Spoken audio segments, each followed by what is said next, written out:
esta apertura de poder tener la oportunidad de conocer a los aspirantes a juzgadores de distritos, obviamente en muchos estados de la República Mexicana, pero sobre todo también unas piezas claves para el equilibrio de poder y también la búsqueda de la justicia en México, en este nuevo proceso, luego de la reforma al Poder Judicial, que son los ministros, las ministras a la Suprema Corte de Justicia de la Nación. Y en esta ocasión, y porque me ha llamado muchísimo la atención la propuesta de una de las aspirantes justamente a ministra de la Suprema Corte, y hablo de Margarita Darlén Rojas Olvera, de la implementación de la inteligencia artificial justamente en la Suprema Corte para agilizar la búsqueda de justicia, entre otros temas. Y ella me da la oportunidad de platicar justamente en entrevista esta tarde para Fórmula Noticias. Profesora, buena tarde, ¿cómo está? Hola Michelle, ¿cómo estás? Muy buenas tardes. Un gusto estar nuevamente contigo. Al contrario, gracias. Y bueno, a la gente que le escucha ahora sí en toda la República Mexicana, ¿por qué quiere ser usted ministra de la Suprema Corte de Justicia de la Nación? Pues mira, estoy convencida y creo firmemente que la justicia debe de dejar de ser un privilegio. Particularmente mi trayectoria, pues ha estado siempre al servicio público y sobre todo para quienes menos tienen. Y este es, creo que, un momento fundamental para que la Suprema Corte de Justicia tenga esa visión en donde tengamos una justicia cercana, empática, eficiente y humana, sobre todo. Usted planteaba en su visita a Oaxaca, y es ahí donde obtuvimos esta información, la implementación de la inteligencia artificial. Para muchos todavía es una herramienta a la que le dan mucha desconfianza, pero ¿cómo se implementaría la inteligencia artificial? ¿Cómo buscaría implementarla en caso de usted llegar a la Suprema Corte?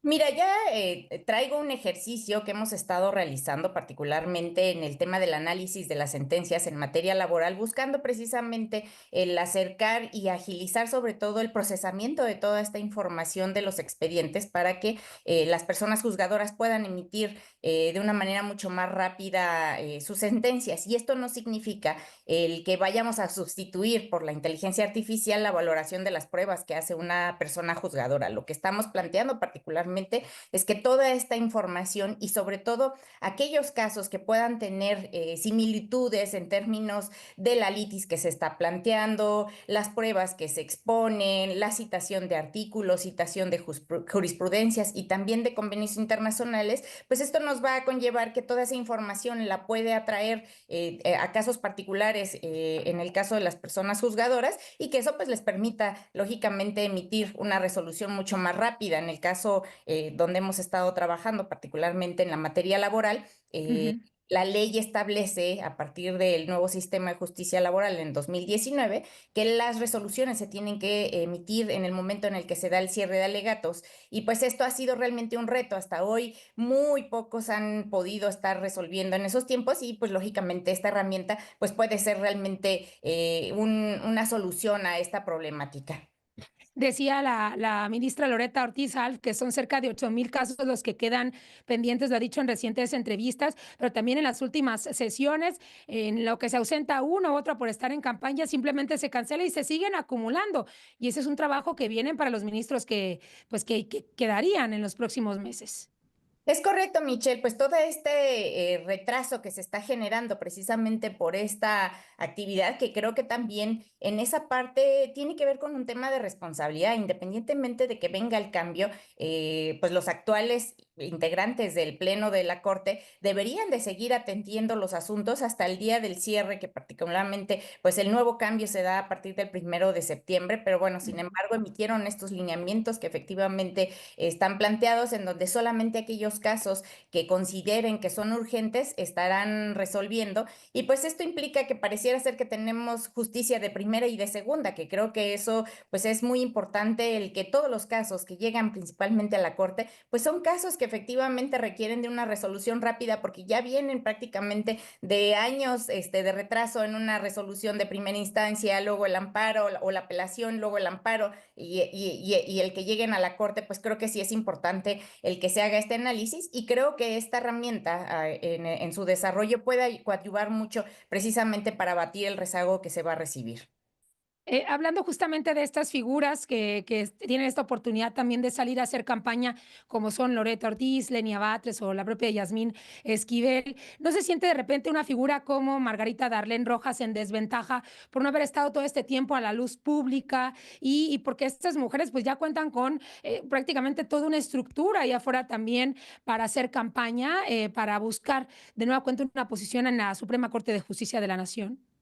Pues mira, yo creo que particularmente cada quien tiene su experiencia particularmente y a mí creo que me hace una diferencia. Si bien a lo mejor pues nosotros tenemos un poco menos tiempo en esta exposición mediática, yo creo Ujú. que la diferencia que me marca a mí particularmente de cualquier otra candidata tiene que ver con el tema de la cercanía del pueblo y esto yo creo que finalmente la justicia debe de ser transformadora y hoy estamos precisamente en este momento y con la experiencia que yo traigo precisamente de la cercanía, que yo no vengo de ninguna élite judicial, sino de una trayectoria de trabajo, pues esto me hace que la experiencia me permita tener una visión distinta de lo que es la Suprema Corte y lo que debe de ser.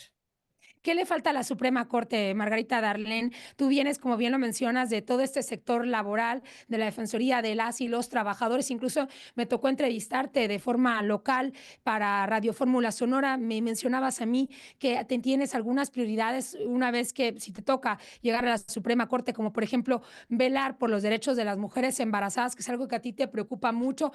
Desde ese entonces hasta ahora, en este trayecto, ¿qué tanto ha cambiado? ¿Qué tanto ha surgido en ideas para implementar desde esta óptica como laboralista también en la Suprema Corte de Justicia de la Nación?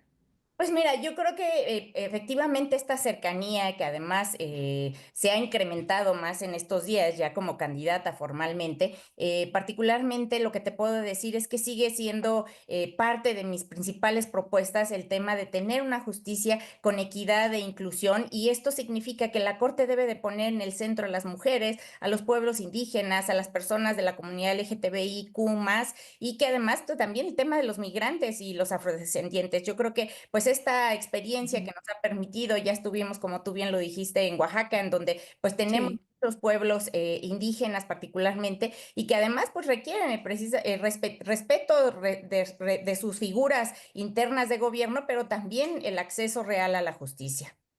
¿Qué podrías sumar como propuesta también, a lo mejor no sé si para la misma Darlene o para la Suprema Corte en caso de llegar y que consideres que sean esas áreas, pues algunos dirían defectos o falta de trabajo por parte de la Suprema Corte por concentrarse a lo mejor en casos específicos, algunos dirían por concentrarse en eventos políticos y dejar atrás lo que verdaderamente la gente necesita y que podrías tú aportar con tus ideas, con tu presencia ahí en la Suprema Corte? Pues mira, yo creo que principalmente lo que yo estaría buscando son tres cuestiones. Uno, el tema de una justicia cercana, que eso hoy obliga precisamente esta reforma constitucional, ¿no? Ver particularmente, pues, la simplificación de procesos y que esto va aunado precisamente con la aplicación de tecnología, que eso yo creo que sería lo principal que llegaría a ser en caso de estar en la Suprema Corte de Justicia porque lógicamente pues esto nos va a implicar realmente cumplir con el mandato constitucional del 17, en donde se establece una justicia pronta y expedita, pero además particularmente el ser también empática a la realidad que tenía nuestro país y que hoy pues principalmente vamos a ser parte de esa historia, todas las y los ciudadanos hoy van a escribir un nuevo capítulo en la historia de México, entonces creo que esos serían principales puntos a atacar, tema que sea una justicia cercana, que sea eficiente, pero que además sea profundamente humana. Margarita Darren debería repetir a Suprema Corte con una presidencia femenina, con una mujer en la presidencia de la Suprema Corte. Yo creo que sí, porque además, particularmente lo que te puedo decir es que la ciudadanía, cuando ve sobre todo figuras femeninas en los liderazgos, tiene mucho mayor confianza. Entonces, creo que es importante que se pueda volver a repetir en este caso una presidencia femenina en la Suprema Corte de Justicia de la Nación. Sin duda ha habido mucha incursión política, porque así lo han planteado pues varias de las aspirantes, algunas allegadas a Andrés Manuel López Obrador, otras no. En el caso de Margarita Darlén Rojas, ¿tiene alguna preferencia? ¿Ha militado en algún partido? Pareciera que esto es abierto ya sin problema y se lo plantean a la gente públicamente. ¿Cuál es tu caso? Mira, yo no soy militante de ningún partido, he colaborado en diversos espacios públicos en esta trayectoria ya de 27 años, pero sí creo que el servicio público es una herramienta de transformación y por eso estoy convencida de que el poder llegar a la Suprema Corte de Justicia de la Nación puedo contribuir precisamente a esta transformación y sobre todo que realmente la justicia sea cercana a la ciudadanía. Margarita Darren, quiero hacer lo que hace constantemente Ciro Gómez Leiva cuando platica también con un aspirante a juzgador a la Suprema Corte de Justicia de la Nación, regalarles también esta oportunidad de estar al aire para que platiquen con la gente y les digan por qué quieres, por qué deberían votar por ti. Pues mira, yo creo que principalmente mi experiencia ya en estos 27 años me hacen tener una vivencia que puedo plantear una transformación particularmente en la impartición de justicia. Específicamente he trabajado con grupos vulnerables en temas de derechos humanos y sobre todo en el tema del combate a la corrupción. Y creo que esa es lo que me hace distinta a todos los demás perfiles. Por eso hoy pues le invito a la ciudadanía que conozca mi perfil, a aprovechar este espacio y que en caso de gozar con el beneficio de su voto, pues voten por el número 27 en la boleta morada, este primero. Número, número 27, boleta morada. Margarita Darren Rojas Olvera, gracias por esta entrevista. Al contrario, muchas gracias a ti, Michelle. Gracias, muy buena tarde. Ella es candidata a ministra de la Suprema Corte de Justicia de la Nación. Usted escuchó, quiere escuchar la repetición de esta entrevista y en nuestras redes sociales estaremos replicando. Aquí está una opción y así estaremos entrevistando.